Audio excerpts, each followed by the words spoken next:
Монда инде Зөлейха Камалованың соңғы калган шигыреннән үзек. Монда кызыл белән калган дип язылган. К, Г, Н калган. Һәм инде шигырьнең иң башындагы ике сүз.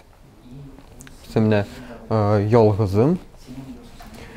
Һәм монда гаскәрсез. Аны белү һәм уку белү яхшы, әмма көндәлек тормышта куллану кирәк түгелдер. Бу кылкыбыз. Кылы бар, кыллары. Ике кылы.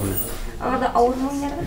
Жеңил түгел. Бу безнең борынгы скрипка. Концертта миңа ошады думбра. Мин бик яратам аның уйнарга. Кызыма милли тәрбия бирергә телим.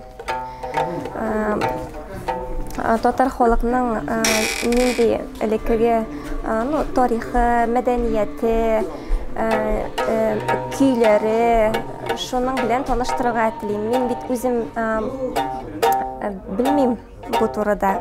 Шуңа менә шундый чаралар булгач бик яхшы.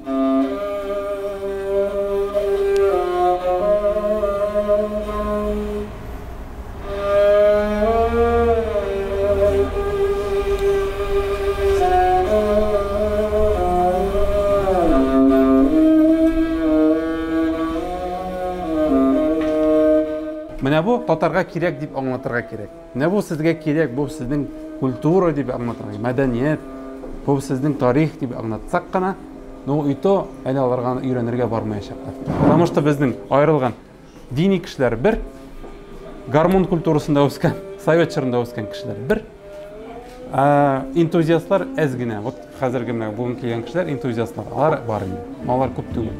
Но теге республика дәрәҗәсендә буларны үстереп чыгару өчен җитми ул. Чөнки проблемалары күп. Без телендә онытабыз, кая монда инструментлар. Бу менә ярый, хәзер без инде күнекән баянга, гармонга. Безнең балаларыбыз, оныкларыбыз, аннан кала кая барабыз? Аннан кала нәрсә югалып бетә бит инде. Шуңа күрә әзрәк тирәнрәк без казына башласак, без төрки дөньяга инде якынрак булырбыз. Шул яктан безнең милли инструментарий күбәйер, жанрлар күбәйер. Без борынгырак жанрларны алып, әзрәк үзебезнең миллилекне үстерерик. Biz şol 100 yılda gına to'xtalib qoldik. Men o'zim bayanchi, garmonda da o'ynayman. Bu instrumentlarni o'zlashtirishga kerak deb faraz qo'yam o'zimga. Chunki bizning hozir konservatoriyada bunday instrumentlarni o'qituv yo'q, qizg'anishga.